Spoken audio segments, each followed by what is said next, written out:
And Kenyan manufacturers risk losing competitiveness if products fail to meet lead-free requirements and as global markets tighten safety standards.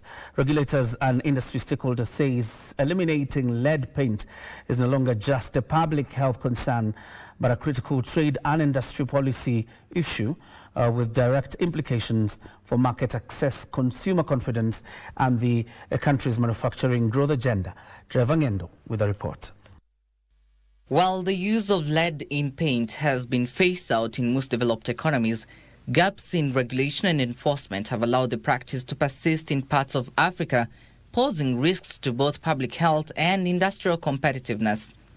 In a two-day forum, industry players from over 25 African countries now want accelerated action on eliminating lead paint from the market. 1/5 of the learning gap between rich and poor countries is caused by lead poisoning.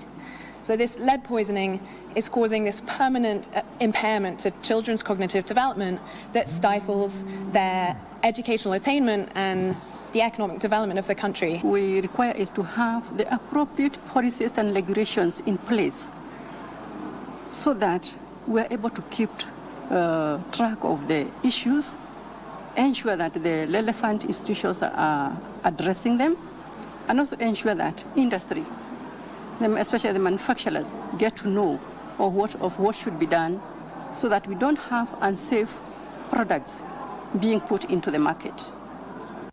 As stakeholders one of the high economic cost of inaction, the Kenya Bureau of Standards says it is intensifying market inspections and product testing to curb the circulation of non-compliant paints. We have a laboratory that is accredited to testing of paints, lead in paints.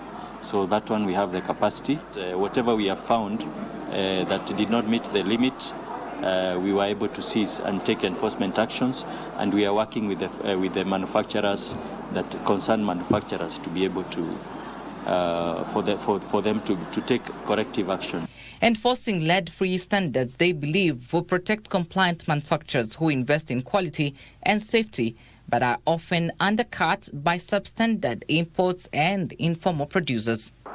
For manufacturers, meeting lead-free standards is no longer a choice, but the costs of doing business. Industry players opine that this will determine who remains competitive, who accesses the market, and who is ultimately locked out. Trevor Ng'endo for Prime Edition, Nairobi.